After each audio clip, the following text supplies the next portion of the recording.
नमस्कार दोस्तों, कैसे हैं आप लोग। दोस्तों, मैं उम्मीद करती हूँ कि आप लोग बहुत अच्छे से होंगे। और दोस्तों, मैं आज आपको ले चलती हूँ उत्तराखंड के कुमाऊं क्षेत्र में वृद्ध केदार मंदिर। इसका अर्थ है बूढ़ा केदार मंदिर, जो कि एक शिव मंदिर है और ये कुमाऊं क्षेत्र में स्थित है।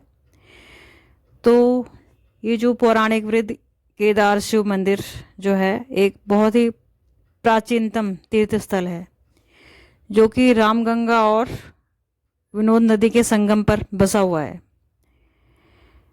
तो इस मंदिर की स्थापना जो है कुमाऊं के चंद्र राजाओं, उस समय जो थे राजा रुद्रचंद्र थे, तो राजा रुद्रचंद्र द्वारा की गई थी, जिसका विवरण जो है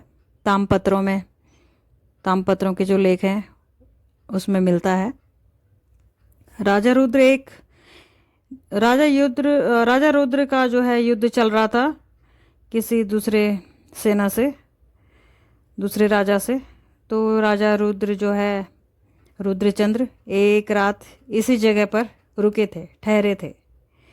तो जब वो रात को सोए थे तो भगवान शिव जी ने उन्हें सपने में दर्शन दिए और ये आदेश दिया कि इस जगह पे तुम शिव मंदिर बनाओ, शिव मंदिर का निर्माण करवाओ।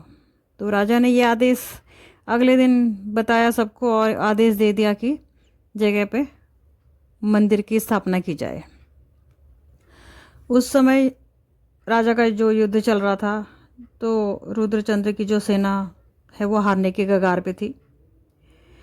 तो जैसे ही राजा ने आदेश दिया, रुद्रचंद्र की जो हारती हुई सेना थी वो जीत गई, शत्रु पर विजय प्राप्त कर ली राजा रुद्र ने। तब से इस मंदिर पर श्रद्धालुओं का बहुत ही जो है अटूट आस्था है, अटूट विश्वास है। वृद्ध केदार मंदिर को भगवान केदारनाथ की पूरी तरह से मान्यता प्राप्त है।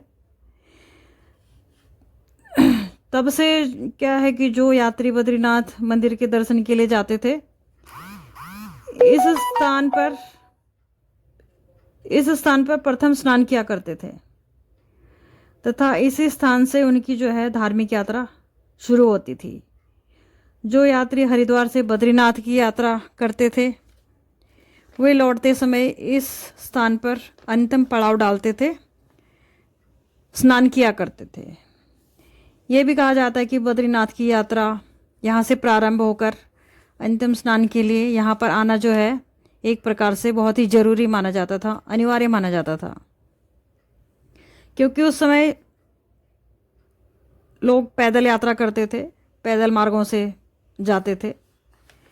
तो यात्रियों के ठहरने व पूजा अर्चना के लिए यहाँ पर जो है धर्मशाला का भी निर्माण उसी समय किया गया, लगभग संवत 1931 में इसी के आसपास किया गया।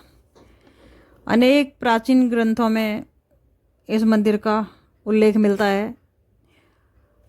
स्कंद पुराण में वेद व्यास जी ने कहा है कि वृद्ध केदार मंदिर में जो भी भक्तजन महादेव जी का पूजन करेंगे, उनको कोटि यज्ञ फल प्राप्त होता है। जो भी पूजन करते हैं उनको कोटि कोटि यज्ञों का फल प्राप्त होता है और वो शिवलोक को प्राप्त होते हैं। दोस्तों, ये मंदिर जो है एक धड़नुमा शिला है। इस मंदिर में एक शिला है धड़नुमा, मतलब कि जो अपने आप प्रकट हुई, किसी ने इसका निर्माण नहीं किया। ये जो शिला अपने आप प्रकट हुई, ये किसी ने इसका निर्माण नहीं किया। और ऐसा कहा जाता है कि शरीर का ऊपरी भाग अर्थात सिर पशुपतिनाथ मंदिर में नेपाल में है, तथा निचला हिस्सा अर्थात पैर और धड़ जो भी है केदारनाथ मंदिर में स्थित है। यहाँ पर धड़ की पूजा अर्चना की जाती है और सिर की पूजा अर्चना नेपाल में की जाती है।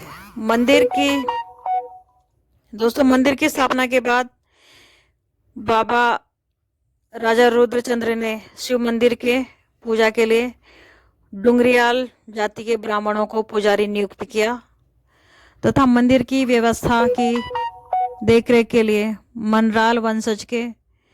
मनराल के वंशजों को नियुक्त किया, जिसका विवरण भी ताम्रपत्रों में मिलता है, पूरा उल्लेख मिलता है।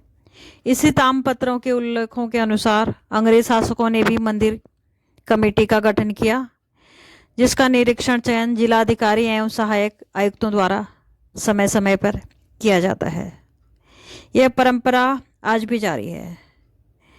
और दोस्तों, जो मंदिर के बाहर जो नंदी जी हैं, ऐसा माना जाता है कि अपने मन की मनोकामना उनके कान में बोल देने से हमारी जो मनोकामना है पूर्ण हो जाती है। और चुपके से उनके कान में बोला जाता है कि हमारी क्या मनोकामना है। ऐसे तेज आवाज़ में नहीं बोला जाता, उनके कान में चुपके से बताना होता है कि हमारी ये मनोकामना है, तो मनोकामना पूर्ण हो जाती है। ऐसी मान्यता है।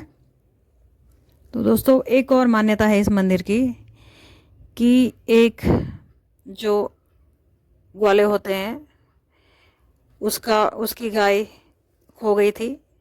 बाद में पता चला कि गाय जो है इस शिला को रोज़ अपना दूध दान कर देती थी, और घर जाके मालिक देखता था कि गाय ने जो है दूध क्यों नहीं दे रही है। एक दिन वो गाय के पीछे पीछे गया और देखा कि रोज़ वहाँ पर गाय दूध दान करके आ रही है। तो फिर उस गाय के मालिक ने गुस्से में इस शिला का सिर धड़ से अलग कर दिया, और सिर जो है पशुपतिनाथ नेपाल में जाके गिरा और धड़ यहीं पे रह गया। ये भी मान्यता मिलती है प्राचीन उल्लेख में। तो दोस्तों, आपको ये वृद्ध केदार धाम की यात्रा कैसी लगी, कमेंट करके बताइएगा, और मैं आपके कमेंट के इंतज़ार में रहूँगी। चैनल को लाइक शेयर सब्सक्राइब करिएगा, और जो है मैं आपसे लेती हूँ विदा। आप ज़रूर इस मंदिर में आने का प्रोग्राम बनाइए और कोटि यज्ञ फल प्राप्त कीजिए। कितने हम गर्व महसूस करते हैं कि हम उत्तराखंड से हैं, और इतने प्राचीन धरोहर हमारे पास है, तो हम जाने की इच्छा हमें रखनी चाहिए। तो दोस्तों, लेती हूँ आपसे विदा, और मैं खुद भी कितनी बार आप लोगों से भी कहूँगी कि समय निकाल कर ज़रूर जाइएगा। बहुत ही हमारी प्राचीन धरोहर है ये, और कोटि यज्ञ का फल प्राप्त होता है यहाँ पर। हमारी मनोकामनाएं पूरी होती हैं, और निर्मल स्वच्छ जल में स्नान करने का मौका मिलता है। और आप खुद ही वहाँ पर जाकर देख लीजिएगा कि क्या क्या प्रकृति का खूबसूरत नज़ारा है वहाँ पर। बहुत ही सुंदर जगह पे बसा हुआ है केदार धाम। नदी के बिल्कुल किनारे सामने निर्मल स्वच्छ नदी बह रही है। आप ज़रूर स्नान करने का आनंद लीजिएगा। तो आइए दोस्तों, चलती हूँ अब। जय केदारनाथ, जय वृद्ध केदार धाम, जय हो, जय हो।